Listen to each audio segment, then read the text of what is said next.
Aloha, y'all. This is Lahaina Lee with your Maui Real Estate Advisor November edition. As always, we cut through the noise, talk story about what's really happening on Maui, and look at the trends shaping our real estate and our economy. Today, we've got 4 big topics. Number 1, Bill 9, where things actually stand and what the TIG report revealed. Number 2, tourism trends, visitor arrivals, spending, and a few eyebrow-raising numbers. Number 3 is condos. A shift is finally showing up in the data.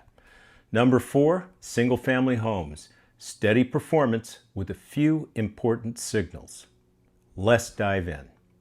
If you've been following along, you know that Bill 9 has been Maui's biggest regulatory and economic storyline.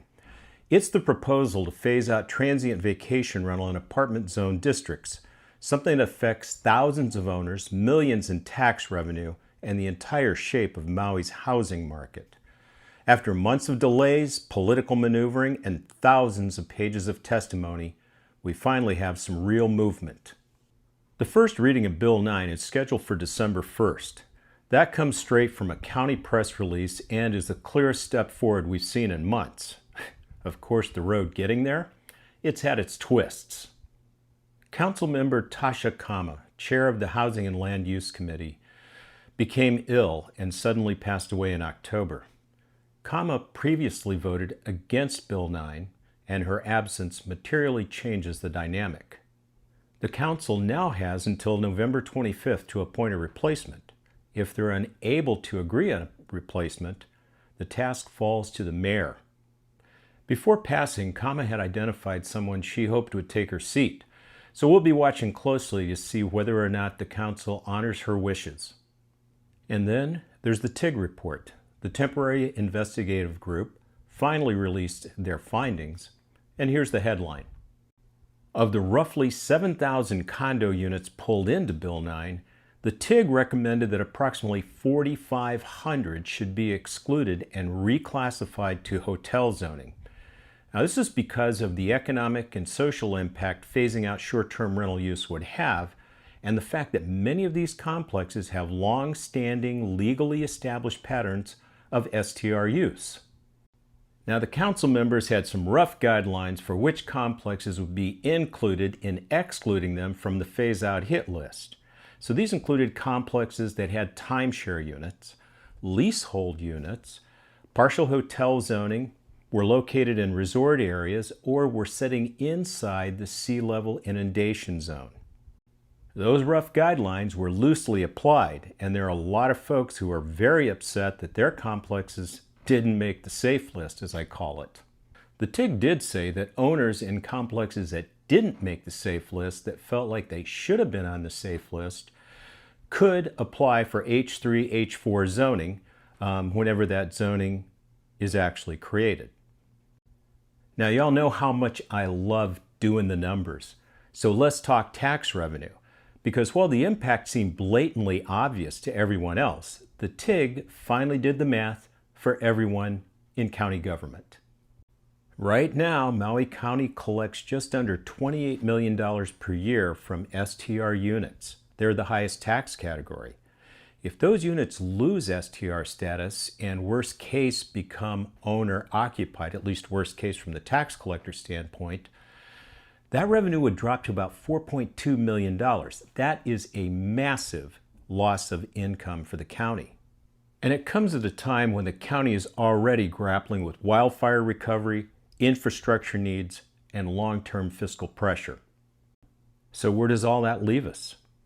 Well, Civil Beat has reported that amendments in line with the TIG recommendations are being discussed. And that suggests that Bill 9 is likely to pass, but not in its original form. Stand by, we'll keep watching. Turning to Maui's economic engine, tourism remains one of the best indicators of Maui's economic health. For the first 9 months of 2025, visitor arrivals were just under 1.9 million, up 8.5%.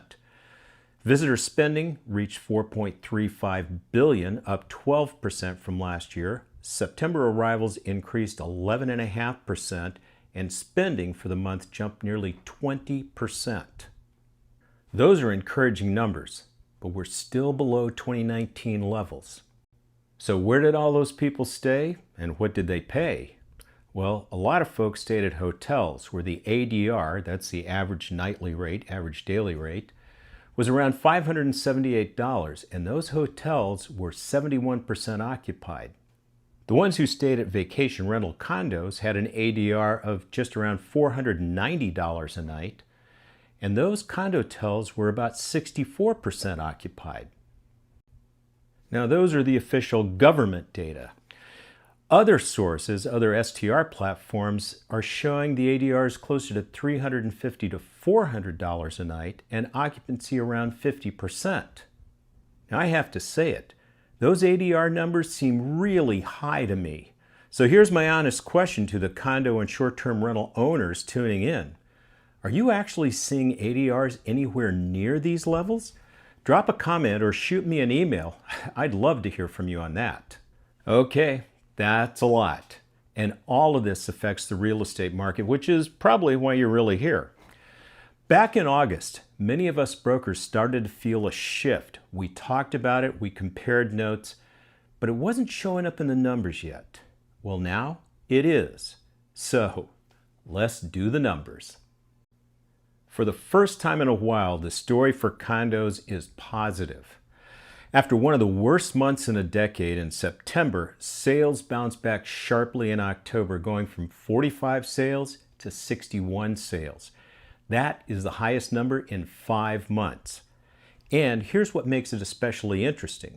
Late fall is usually the slowest time of the year for condo sales. We'll see if November can keep pace. Inventory is still the big story. Back in April, we peaked at around 900 condos for sale. Since then, we've seen 6 straight months of decline, ending October at just 833 units, just 833. That's still 13 and a half months of inventory, and it is firmly a buyer's market. But we're heading towards balance, the right direction. Pending sales are also headed in the right direction, with 91 last month. That's the highest since March, and it's a clear early indicator that something is shifting. And prices are also shifting. After holding at $650,000 for 2 months in a row, the median dropped to $614,000. That's a 6% drop in 1 month. Year to date, compared to last year, prices according to the MLS are down 24%. And just this month compared to a year ago, 31% down. Maui condos are on sale.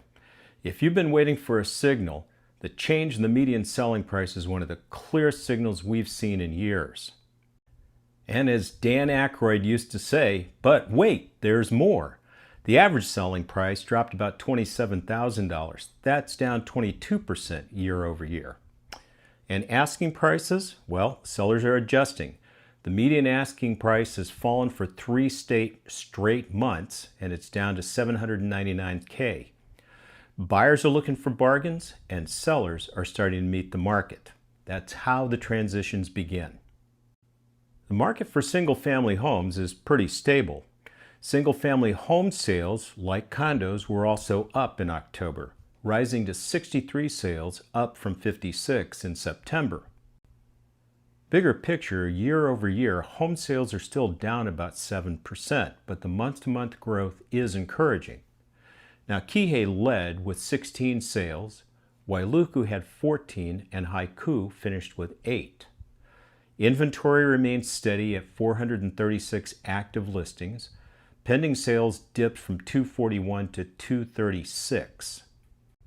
In good news for buyers, the median selling price fell to $1,234,234.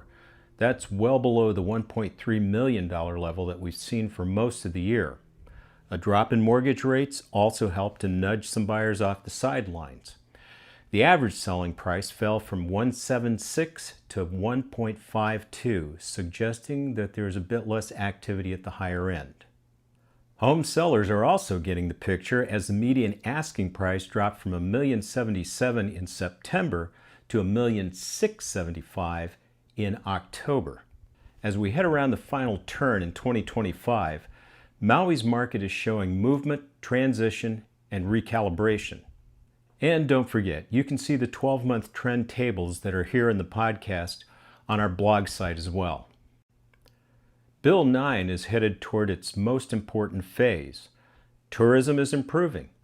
Condos are offering real value, and single-family homes, they remain steady and boring.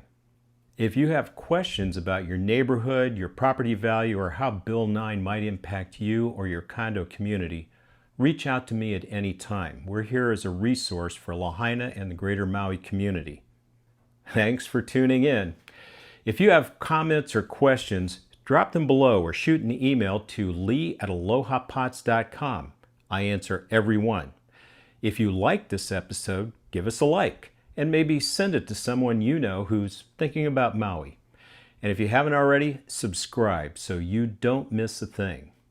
Oh, and if you or someone you know is thinking about buying or selling or just keeping track of Maui's real estate market, we've got a fabulous team of seasoned, well-trained agents standing by to help you out.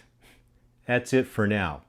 From the greatest island on earth, this is Lahaina Lee saying, aloha.